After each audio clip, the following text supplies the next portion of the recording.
Hello and welcome to the Media Center's Local Hero Awards series, in which we honor people from Atherton, East Palo Alto, Menlo Park, and Stanford for outstanding achievement or contributions to the community. We were particularly looking for the unsung heroes, for people that you would not otherwise have known or heard about.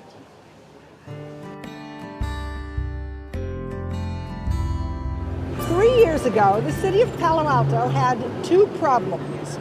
More specifically, their downtown businesses had two complaints: a lack of cleanliness and the homeless. The city now has one solution to both, and it's in the hands of Eileen Richardson. Eileen, thank you for coming and congratulations on your award. Thank you very much. What is the program and how did it get started? Sure. Well, the name of the program is the Downtown Streets Team, and basically we help homeless or newly housed men and women get back on their feet and get jobs. Now, all the while they're getting training to find jobs, they clean the streets of downtown Palo Alto for food and shelter. So you hire them to do this? Do they volunteer? How does that They're work? volunteers, and we pay them basically in either gift cards to Safeway, for example, or to Whole Foods, or we save up the money throughout the month and pay a rent check directly for rent. So it's, and we do that, but they are volunteers, they're not employees. We're trying to get them employed, but by the businesses in town or somewhere in the county. Now, there are a lot of programs that do similar things. What did you find particularly ingenious about this one that it attracted you in the first place? Well, I started, actually, let me go back to the founding a little bit. So the program was founded by the Palo Alto Downtown Business and Professional Association in 2004. And they're the ones that did the survey to find out, the homelessness was an issue for business owners in town, as was the cleanliness of downtown. So they're really the brains behind the program with some ingenious business owners in town. The Garden Court Hotel, Barbara Gross, the Jungle Digital, Koopa Cafe, and then director of the Palo Alto Downtown Business Association, Susan Hemingway. So they got together and really came up with the idea. So they launched the program, and 5 weeks later I joined. And so they had the shell of the program, but I think they quickly realized they really needed somebody to do it full time, to really stay focused on these men and women. Really what appealed to you about it? I just thought the idea was brilliant. Why? Because it was, you walk by a homeless person, and I think most people think, get a job. And so this was saying, hey, get up, let's start with something easy. I'll give you a broom, sweep up your area, and you can actually get some food and shelter for it. So I love the idea that, this was get a job, but it was something very easy they could get their arms around initially. And so then, the big piece for us is rebuilding their confidence so they can have a real job. So where's the link between their sweeping the street and the real job? That's us as well. And the main part of that, as I just alluded to, really is the confidence, the rebuilding of confidence. So every single week we have something called the Success Team meeting every Thursday. And that's where we give out certificates just for $5 for hamburgers. And that person comes up to the front of the room, and they're called the participant of the week, and you'll see, and I give them a big hug. We call it Hugs and Hamburgers.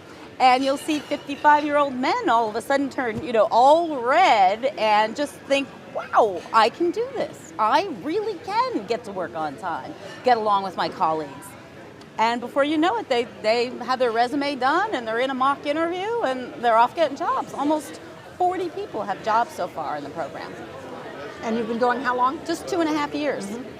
Now tell me about your personal past, when you used to walk down the street and look at the homeless. How did that lead you to where you are now?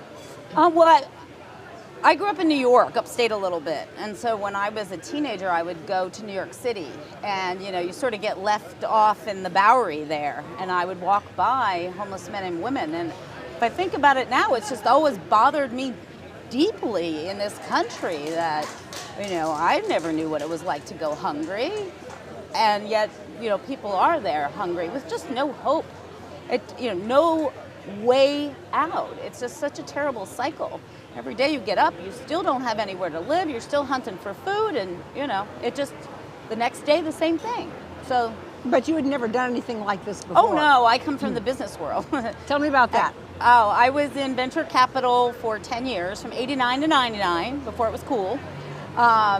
And then after venture, I decided that I wanted to basically, well, everybody was becoming a venture capitalist, and the real need for talent was on the CEO and executive management side. So I was CEO of a couple of high-tech companies, and then took some time off to be with my children. I've been a single mom for 20 years, and so I wanted to spend time with them before they left for college, and was walking past the food closet in town, actually, in Palo Alto one day, and stopped in and said, hey, can I help? And before I knew it, I was one of the managers, substitute manager, and got to know the people by sitting down with them at the desk when they come in to sign in to get food. And when I started hearing the stories, I just thought, you know, there are little things that we can do to really change lives. It doesn't take a lot. These men and women make $100 a week, that's it. And they're willing to work very, very hard to make change. It's not, you know, the bum that you see on the side of the road. They really do want to change, and you know, we've proven that. So you started out in New York with this kind of urge, Yeah. subliminal urge maybe, to help the homeless. Then you went off into high tech. Yes. And Well, I had to somehow- feed my kids. Right. And somehow it was triggered when you were walking down the streets of Palo Alto. Yeah. And you kind of threw over the whole high-tech world. How did that transformation, how did you move from that into this, Well, to where you are now? I think, you know, my biggest goal was to send my children to a college where they didn't have to work and they could enjoy the college life. That's not something I was able to do. And so, you know, I worked very hard to have the money for a great education for both of them. And now they're off doing that. And so I guess I get to do what I want to do now, in a way. So I'm not saying I didn't enjoy my business career. I loved it very much. But I think a lot of the things I learned there really have helped me look at this problem, this homelessness problem in Palo Alto, from a different perspective than just a case manager. You know, the downtown streets team wants to solve this issue at some core level. It's more teach a man to fish and not just, you know, give him the food and the housing. We really expect something in return. I was going to say, do you think, well, you obviously do think that you approach it differently because you're not from a nonprofit background. Yeah. What are some specific kinds of examples of things that you think you might bring to this that maybe somebody from the nonprofit world might not? Well, I think that we're especially lucky in Palo Alto and in this county with all the amazing nonprofits that we have. It's just, I mean, they're incredible. Envision, Catholic Charities, Charities Housing, the list goes on, and what great people work in those nonprofits. And so I think from, you know, there's a continuum of care that starts out at the food closet, you know, for the real homeless that don't have any money to get food, and on up to the wonderful work that was done in this community with the Opportunity Center. And so now people have access to psychiatric care. The piece I think that was missing that I think that we solve is really the self-confidence building. And case managers take on people one at a time. And you can rah-rah a person one at a time all you want. You can do it, but that's just one person talking to one person in need. Whereas what we do is we have a team, we have jackets and t-shirts, we have weekly meetings where they sit around a table and we have oral communications just like you do in a board meeting. I mean, we really treat it that way. And so people really come around, not only feel like they're part of a team, but start feeling like they can operate in a business environment and get a job again. So I think that's what's different, really, than a case manager just one-on-one saying, you can do it, let me do your resume. So it's not only building their confidence, but also helping them to adjust to working as a team, I guess? Yes, as a team and in a professional environment again. So they're picking up those skills without really knowing it, maybe. Yes, absolutely, that piece. And then it's kind of easy to join the team, it's not so easy to stay on it. We expect you to be on time, you know, be punctual. Tell me about that. What kind of attrition do you have? What kind of Well, problems? some people come and within 2 months are, you know, working over at the Fisher House, and that gentleman in particular basically just bought a used BMW, but a nice one. So some of them fly right through the program. Others, you know, end up basically not staying sober, so they can't stay on the team. They end up coming to work late. Some of them have an attitude problem. So often they'll get 3 strikes and we give them 2 weeks to think about it. We say, you know, think about if this is really something you're serious about, because we're very serious about what our mission is. So come back. And often they come back in 2 weeks. So you can fire them? Oh yeah. we don't call it firing because they're volunteers. We ask them to take a couple weeks off to think about if they're really serious and it's the right time in their life to try something as serious as a downtown streets team. So what's interesting today is we have 18 people on the team, and we always have 5 to 10 people that are on the waiting list. Oh, wow. So you have what? How many can you take at once then? 18? 18, we're bursting at the seams right now, and we're a little bit in debt even. So, you know, we're always in this fundraising mode. But we, you know, that $100 a week can change a person's life. And so we hope to get the message out there to everybody in town that it's not huge amounts of money. Where does that $100 usually go, do you think? It goes, well, I basically every week buy, you know, $1,500 or $1,800 worth of Safeway cards. No, I mean the $100 that they are given, but they only get it in kind? Yes. Oh, I see. Oh, yeah, okay. they don't, you know, that's it. So they have to go to Safeway. I see. Or I pay the rent directly. So that's what we do. What have been the biggest challenges for you, or surprises? Surprises. Challenges. Okay. Well, first I think is that I thought I'd spend a lot of time talking people into coming to the program. In other words, that I would be out there and saying, please, please, you know, join. The exact opposite has happened. We have 5 or 10 people come every single week, and we have never, ever done any outreach whatsoever. So I don't spend time, not that I don't spend a lot of time with Victor Frost in front of Whole Foods, because, you know, I do. We talk a lot about things, and he teaches me a lot about the situation and how we can change it in our town. But I don't spend time doing that. Word has permeated throughout the community, the homeless community, if you will, just like any other community, that if you want to change your life around, this is the place to come. And so they know that how to get on the team. You come Thursdays at 1 o'clock at the Opportunity Center, and we see new faces every single week. There's only been 2 weeks in 2.5 years where no one new showed up. Wow. Yeah. So who are the homeless in Palo Alto? They are about 35% of the homeless have mental issues. This program isn't for everybody, so we're not going to solve the entire issue, obviously. So they are not members of your program? Some of them, if they have mild mental issues, are. Certainly, we try to work with whoever we can. Others have substance abuse issues, obviously, or of course, but you'd be surprised at how many. So you don't work with that either? We have zero tolerance on the job. So, but just like they do in New York, there's this program and this thought where if you take somebody off the streets directly and put them in housing, they will work very hard to maintain that housing and make decisions on their own. If you take someone and say, before you join this program, you have to quit doing drugs, quit doing this, quit doing that, you don't have a very high success rate. So what we do is say, zero tolerance on the job, and they do whatever they want, on their own time. And then they make those decisions more often than not. They want to change their lives. And very often we get them housing too. So over 25 actually now, have found housing through our program and our relationships. So if you've got some mental illness and drug and alcohol abuse. Yeah, I think what people don't understand is that there's a lot of domestic violence. And what they don't understand also is just how many people in America are 1 or 2 paychecks away from being homeless themselves. So these, it could be a death in the family, it can be being depressed.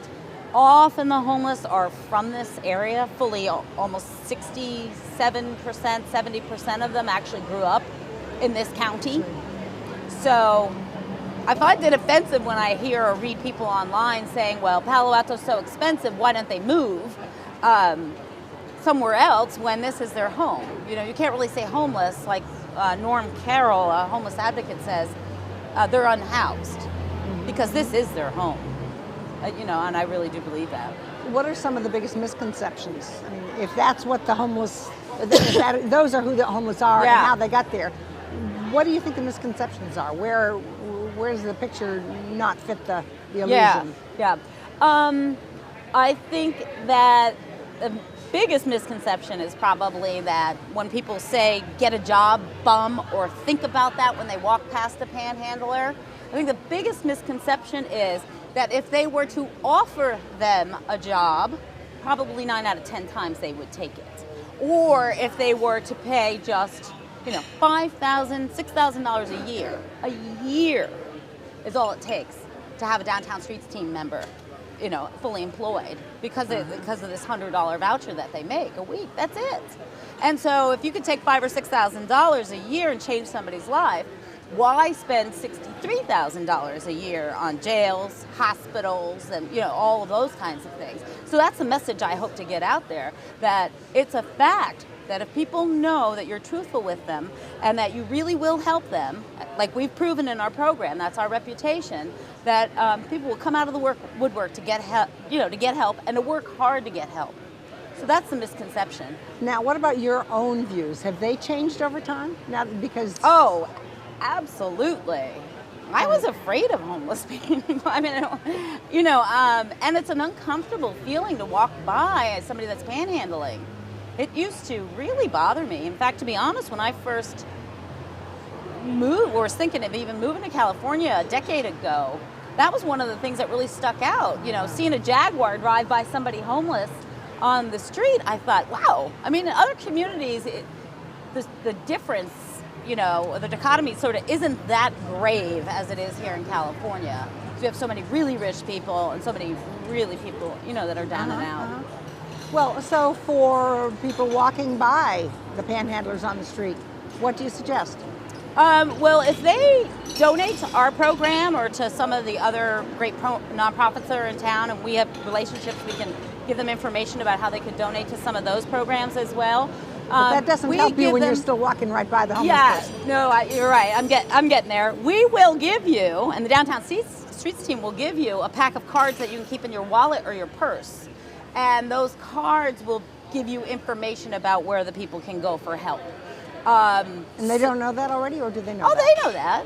But you're making the point saying you can get help if you want it.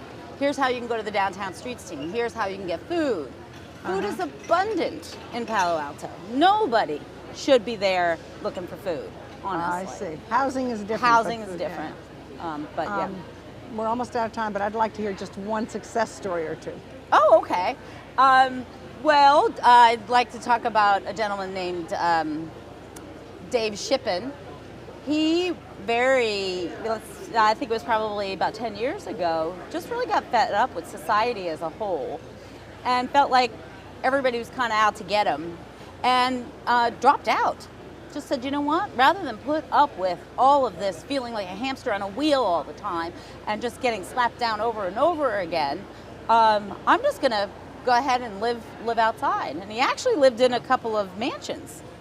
He was a squatter, actually. And so he found out about the Downtown Streets team. And what I love about this story is it's a real partnership with the Opportunity Center, because he got housing through the Opportunity Center first. And then he realized, I have to pay my rent. I need a job, and came to the Downtown Streets team.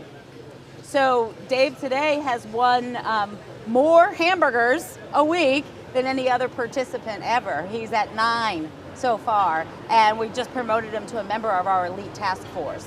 And what I love is as soon as he gets that hamburger certificate, the first thing he does is runs outside and gets on the phone and says, "Mom, I won again." And he's a 45-year-old man. He's changed completely. So what about your numbers? How many people have been placed? 39 people have gotten jobs through our program in 2.5 years. That's more than one a month. And 25 people now have found housing through the program. And the shop owners, are they happy with this program? Absolutely. In fact, Phil Leonardo, who's one of the assistant team manager or leader, whatever they call it, at Whole Foods, has just told me that panhandling in front of Whole Foods is down by 75%. So that's pretty amazing. He sits on our board of directors. Yeah. That's great. Now you have something you wanted to mention, a fundraiser coming up, an annual fundraiser. Yes, we do. Actually, Palo Alto is lucky enough this year in February on the 16th and 17th to host the Amgen Bicycle Tour. 1.6 million people will be watching this tour of California. It's the largest sporting event in the country, and it's only 3 years old. So the Downtown Streets team is going to do its annual fundraiser February 16th. It's called a Row and Ride. So you can either ride your bike on a team of 8 or do an erg machine, a rowing machine on a team of 8 to raise money for the Downtown Streets team. Okay, just finally, any last thoughts that you'd really like to leave people with? What's a message, if you have a message to give people? I think I'd like people to really understand that it doesn't take a lot of money to make a huge change. Our annual budget's only $200,000. So you can change the lives of, 25 people a year on $200,000. And I just hope people would really think about trying to donate to the program. Right now, I spend all my time trying to raise money. And if we can get some really great people out there, we can really affect change. It's not just feeding people and having them go back to the shelter year after winter after year. It's really, really getting them up off their feet, finally. Good. Well, on that note, we have a plaque for you. Oh, wow. To leave you with. Wow, thank you. And I hope you put this up someplace. Oh, prominent. That's so nice. Thank you very much. And thank you very much. Congratulations. Thank you. I want to thank Cafe Baroni for having us here, and thank you for watching.